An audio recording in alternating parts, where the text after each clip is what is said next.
member Tiffany Amlott. She will be moderating our panel discussion today. Tiffany, I turn this over to you to introduce the panel and to proceed. Thank you so much, Gary. I am Tiffany Amlott. I have two boys. We moved to Sanibel in 2020, and I have two boys, one now in first grade and one in fifth grade. So a very quick introduction. We have been in Naples the past 7 months, so we will be here till school ends here on June 1st, but look forward to moving back on June 1st. I will turn this over to our panel. I will introduce each of the panelists very briefly and let each of you kind of introduce yourself. We do have a list of questions that PCI members submitted before today, so I have those in front of me, and we can kind of turn it back and forth to each of the panel members to discuss that and get their viewpoints. I think it's really exciting that we, as you're about to see, we have panelists with really different, really important perspectives today. One point of clarification, Dr. Melissa Rodriguez-Mian was not able to join us. She had to go on a last minute trip. So we are sad to miss her, but I think you'll see we have plenty of really great people to talk and answer any more questions. So to reiterate, Gary, anytime you have a question, feel free to put it in as well. So I am going to turn it over to who to me is Ms. Wolf first. If you want to give a really brief introduction, Laura Wolf, in full disclosure, was also my son's beloved kindergarten teacher last year at the Sanibel School. She has since moved to California. So we'll have a great perspective for us, a very, free perspective to speak about what it's like inside the Sanibel School right now and what it's like working there during what has been, a kind of crazy time. So, Ms. Wolf? Hi, can you hear me? Yes, we can. Yes, I apologize. I am in my car during my planning period. So it's 1 o'clock here, so I'm still at school. So thank you for having me. I'm excited to answer any questions that you may have. We moved to Sanibel in 2016, and so I taught there almost 7 years, and I have 3 kiddos that started at SESI and at the Sanibel School, one in kindergarten, one in first grade, and I had a 3-year-old at the time. So they've come up through the Sanibel School as well.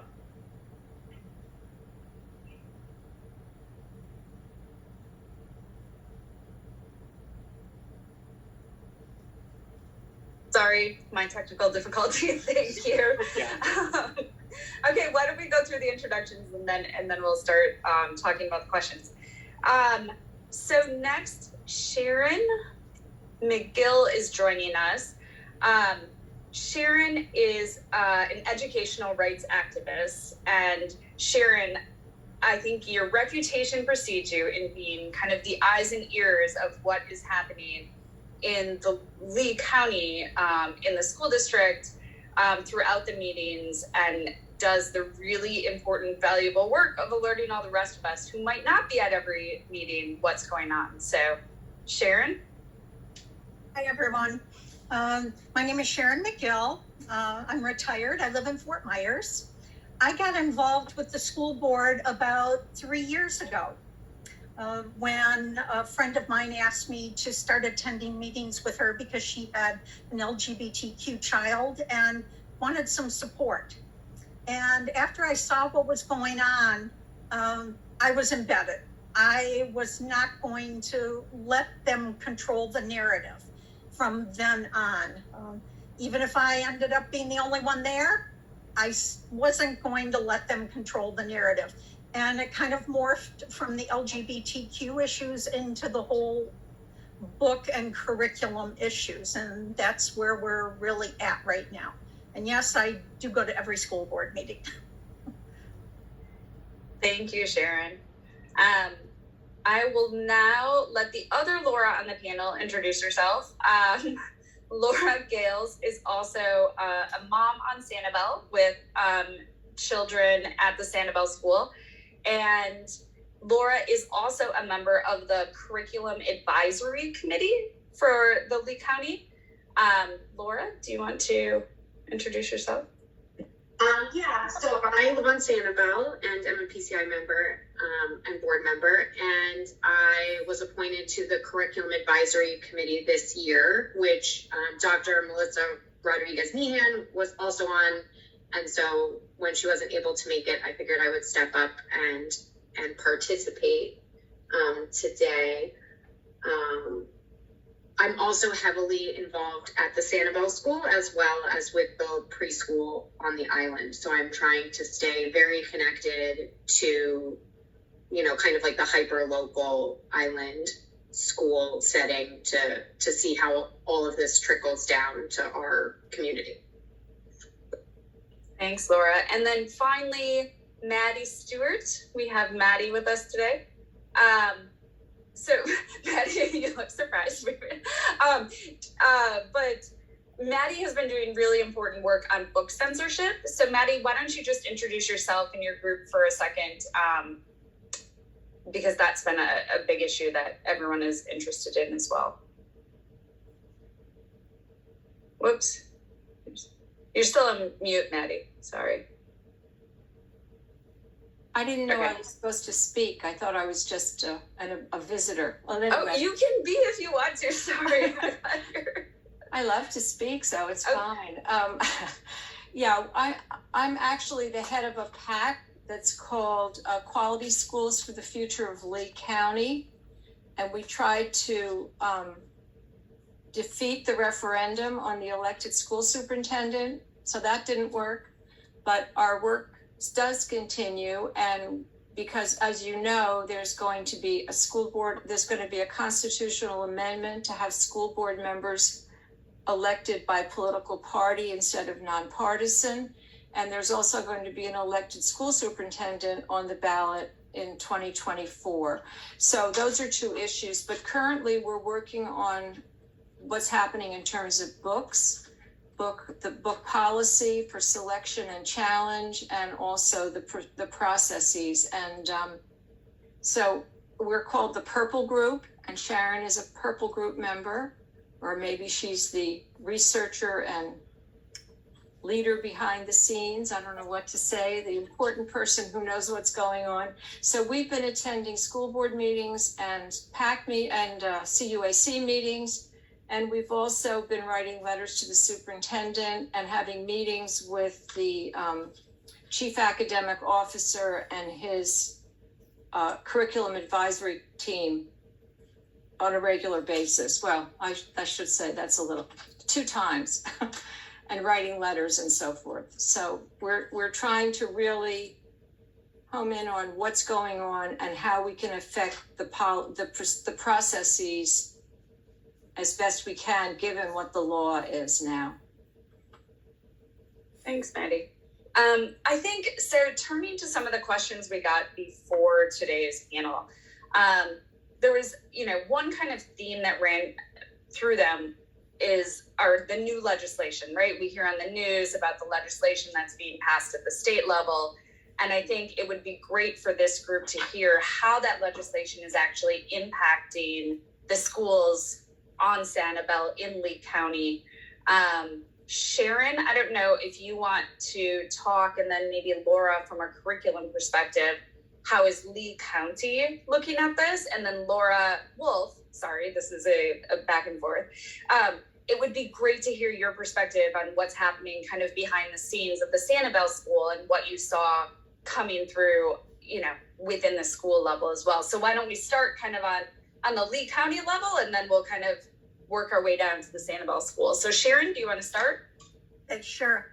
The thing to remember is policy is completely different from processes and procedures. Policy is basically the policies that the school district sets to follow the law. They have to follow the law, and we would expect them to do nothing other than that. So that's the first thing. So once all of these laws have been passed and everything is set in stone, the school board will set policy based on those laws. Okay.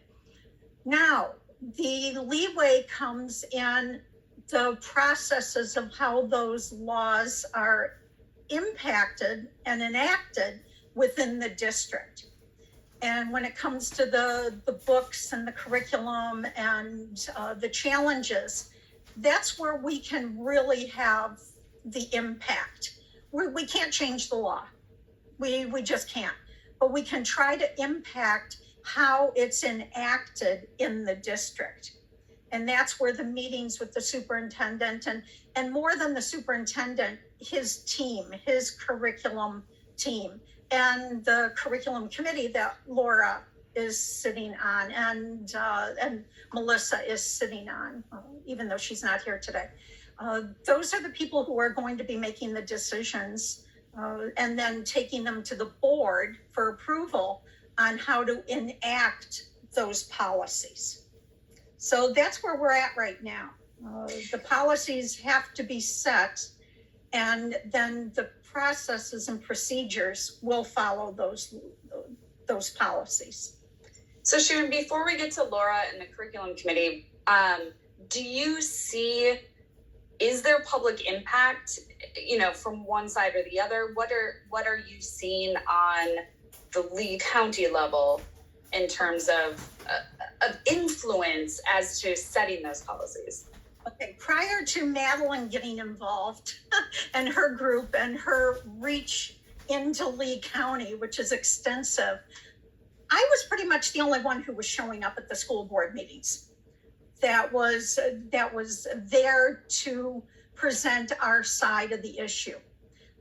There's a group here called Florida Citizens Alliance, who has been and continues to be heavily embedded in the school district and in the state legislature. They are there. If you watch the Zoom meetings or YouTube meetings, they have people in Tallahassee at all of these meetings. So they were heavily involved here, and especially with the book banning. And now they're not calling it book banning anymore because they knew that was not working for them. Okay. They figured that out, that wasn't the way to present what they wanted. The way they're presenting it is, well, we're just trying to help all those parents who don't have time to vet all these books that are in the libraries. And we want to make sure that they know what their kids are reading, and that we want to basically, without saying it, influence what their kids are going to read. Control it. That slaps in the face of parental rights, which is what all of this is really about. It's about parental rights. And when you start making decisions for other parents, you're taking their rights away. So every parent, and you should know, every parent in the school district of Lee County can go into their child's account and restrict materials that they have access to. And it's been like that. I mean, this is not new. It's been like that. So if you don't want your child to read books about sorcery, you can go in and say, I don't want my child to check out any books that have anything to do with sorcery, and you don't even have to give a reason. You can just say you don't want them, and that's your parental right. And I support that entirely. But what you don't have the right to do is tell another parent what they should restrict their child from reading. And that's where this all comes into play, where these people who are challenging the books, because they're not parents, they're special interest groups that are challenging the books. And what they're doing is trying to control the parental rights of everybody in the district. I think if I remember, I think I actually had to opt my child in to allow him to read middle school books, because I think when he was like in 4th or 5th grade, the librarian actually reached out and said, I think he would, benefit from checking out these books, but I need your permission before I open that part of the library to him. I was like, okay, great, yeah. I was surprised at that. Yeah, and that's the parental rights, and every parent in the school district has the right to do that. They don't have to challenge a book. You don't have to challenge a book. All you have to do is say, I don't want my child reading that book. Yeah, no, I remember getting the you know, as parents, we all get that information sent home, right? You can opt out, you have to opt in, in certain things. Laura, how are you confusing? Yeah.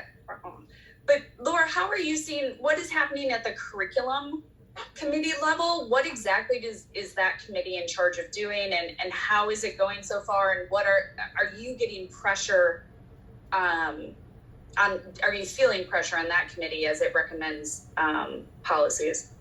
So we had our first meeting that really addressed this issue, and Sharon was there as well. And the meetings are very structured and not necessarily, typically nobody attends except Sharon, who's not on the committees. But this meeting was very well attended. Like the library board meetings on Sanibel, where typically nobody attended, and then there was a call to arms, and people came out and really supported. The school board gave a presentation about the proposed changes to the book challenge process. They took feedback from the committee, and then they took public comment. The public comment was pretty heavily against additional restriction to the book challenge process, making it easier to challenge books, making it giving individual schools and individual parents within schools more of a right to influence what books are in the district or at those schools. I mean, the public comment was pretty heavily against additional censorship. Like Sharon said, the district has to follow the law. But it's how they enact those policies so that the impact is as minimal as possible. I think that's kind of the goal of the committee. And sorry, my assistant is here. No, because you're not coming over the levy. Okay. Valerie, can I have a closed door a minute, please? Thank you. And so I think this coming month's meeting, which I believe is on the 24th of April, the discussion will be continued, and I think kind of the final recommendation will be made, and then the school board actually decides, or the school board and Dr. Brenner are actually the ones who decide. The curriculum advisory committee just makes their recommendation based on what is presented to us. So we don't have, it's a perceived power, but I don't know how much power there is. But the public comment section does go on the record. And so I think it is important that voices are heard at that meeting as well as at the school board meetings. And Maddie or Sharon, you can kind of correct me if I'm wrong, those policies and how it'll all play out in the end. Maddie, yeah. Well, I just wanted to, I think it's important to explain just very briefly what House Bill 1069 is and how this is going to change what's been the case. In the past, when there was a challenged book, as a parent, there would be a list of those books, and if you wanted your child to be able to take out one of those books, they would still be on the shelf. You could say, the kid would get a form and you could sign it and they could take that book out. That is not the case with 1069. This is where, Sharon, I think what's happening in the legislature is that the policy and the process starts getting mushed together because they being the right wing, if you'll excuse me, want to stop people from having rights all along the way. So I'm not sure if I'm making myself clear, but what will happen in HB 69 if the Senate bill, that's passed, but if the Senate bill that accompanies it is passed in the same way, the challenged books will be removed from the shelves of the school, of all the schools in Lee County, 5 days after they receive a challenge. And then the book will not be available to anyone, any child, until the book has been reviewed by the ad hoc committee. And then if the person who brings the challenge does not agree with what the ad hoc committee decides, they can bring it to a vote of the school board. And then if they don't like what the school board decides, they can send it up to the Department of Education. So you could, I mean, this is an administrative nightmare, but it also is trying to stop the process from working. In other words, it's review upon review upon review. And what you also need to know is that there's a selection process for books. I'm sorry, my phone, excuse me. I'm sitting on it. There's a selection process for books so that professionals, and with input from community members and from the parents, have already looked at these books, these lists of books that they're going to be buying for the district. So even though they've had input there, now they have input. Now they have input again, and so it just never stops. They try to cut you off at the pass, so to speak. So, Barbara, did you have a question? Oh, you're still on mute. Other Barbara. There's two. Oh, still on mute. I'm gonna let you work on the. No, it's not working. I'm gonna let you work on the mute. We will come back to you. But Laura Wolf, can you tell us, with all this swirling around in school board meetings and state houses, what is it like to actually be a teacher with this happening? Realizing maybe your thought is, thank goodness I'm no longer there and I now teach in California. But besides that, what was it like? And in particular, to the extent you're happy to share, what was it like in the Sanibel School? I think I didn't realize how restrictive it was until I came here. It's night and day. I mean, it's totally different. At the beginning of the year, we were presented all of the new changes in the law in a PowerPoint from the district, and we were told to follow it to the letter. We were told that that's what the district said. That's what we do. And I taught kindergarten, and this year, at the beginning of the year, I happened to have a same-sex parent in my room, and I knew that at the beginning of the year. And so I went to my principal and I said, how do I handle this? Kindergarten, in kindergarten, we discuss families. There's a huge family unit. I need to represent all of my families. It's not fair, to not read books about all families. And I couldn't. So we kind of scrapped the family unit.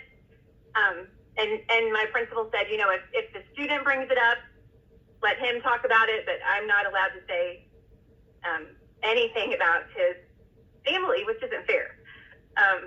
So I kind of silently protested and decorated my room in rainbow prints for the year, and it wasn't okay. no. Sorry, I'm getting... No, we're all with you. I have And to yeah. Yes, Barbara, okay, can you hear me now? we can, yeah. Okay. How many states are actually doing this like Florida? Do we know? Because this isn't a federal law. How many No. states? Okay, so what are the other states doing? Are they just going about their business like it was like business as usual? Well, Laura, in California, I'm guessing you have a very different experience being a teacher there. Yes, in fact, my daughter's in 7th grade, and she came home with a book. They're going to do book studies, and one was about children with disabilities. One book was about a trans child. One book was about racial problems in the 60s. It was a wide variety of books, and we talked about it, and we said, you know what, Lily, you wouldn't have read any of these books at the Sanibel School because none of those books would have been offered to you as a choice. And I even emailed her teacher, and I thought, I told her how refreshing it was to be able to expose my kiddos to this. It's a kind of a new world out here. Sharon, yeah. You know, it's happening pretty much in the red states. Where this is happening, because there are people behind the scenes. This is not just DeSantis. This is major conservative think tanks and groups behind the scenes, like Hillsdale College and others, that are driving this. And they're embedding themselves in the school districts. And they're getting their fingers into, like, if you look at the charter schools here in Florida that are run through Optima, they're using the Hillsdale College curriculums. So this is not just DeSantis. These are huge players with a lot of money and a lot of reach that are behind this in a lot of different states. Right. And their goal basically in end run is to destroy public education. Well, they've basically done that with the vouchers as it stands. Yeah. And that's sorry. No, that's all coming, not to say that DeSantis isn't involved in it and the other governors in the other states, but they're the face, but they're not the actual body of what's going on behind the scenes. Brain. Yeah. I think when Laura Gales and I were having a chat before this about the Sanibel School, and Laura Wolf, I'm interested in your take on this as well. I think our take was that it varies tremendously. You know, we talk about a lot of these things in policy, and we talk about what's happening at the state level, but, you know, when it's impacting, like you said, Laura Wolf, like what your children are actually reading, it feels very different. And I think my experience as a parent is that it very much depends on what teacher your child happens to land in. So, you know, one teacher might take a very broad stroke on Black History Month and be very active in teaching. You know, I knew another student at the Sanibel School who came home and told his parents that he learned in school that white people were slaves too. So, you know, it is a very different, you know, you get very different perspectives depending on who the teacher is. So, Laura, what was your experience being a teacher and a parent in that environment? Just as a teacher, this year I had parents that wanted me to write down every single book that I was going to read for read aloud, so that they could preview them. And I thought, I'm a kindergarten teacher. We're reading books all day. I'm not going to tell you every single book I'm, reading. I'm a professional, and I'm not going to do that. But I do agree that it depends on what teacher you have. And just as a parent, I was pretty much able to, as a teacher, I could cherry pick who I wanted for my kiddo's teacher. And so I kind of knew their beliefs, and I kind of could put my kids in that class. But I have one quick story. I remember the first year I was there, I taught in a different grade level, and it was right after Trump was elected.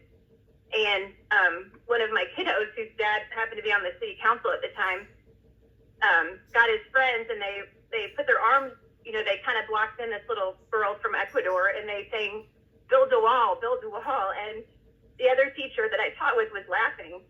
And I just thought, this is not how it should be. So after that experience, I made sure I could cherry pick who I wanted for my kiddos teachers. Oh. So.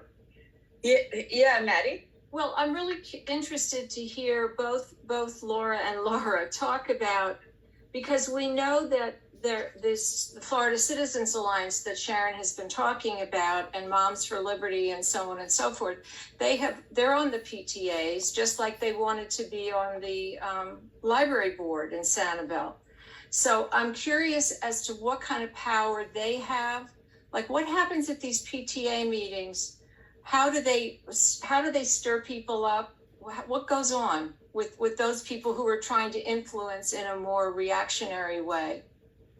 So my experience with them, and full disclosure, Mrs. Wolf was my son's kindergarten teacher last year, and both of the moms that ran for the library board are in my son's class. Their older children are in my son's class, and Tiffany's son's class as well. And there's only one first grade. She had a kindergarten made up of very politically active parents from very different political Sounds sides. like it. Poor Mrs. Wolf had to balance the gamut of Sanibel parents last year in kindergarten. It's probably why she ran to California. No. It was too much.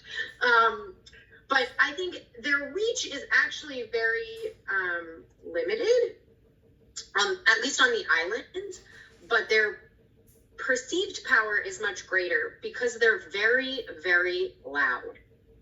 They're very, very loud. They show up to everything. And they appoint themselves to positions of power upon showing up to everything. One of them is the chairperson of the SAC committee, which makes her then the Sanibel school representative to the district advisory committee as the chairperson to the SAC committee. She was the only person who showed up to the first meeting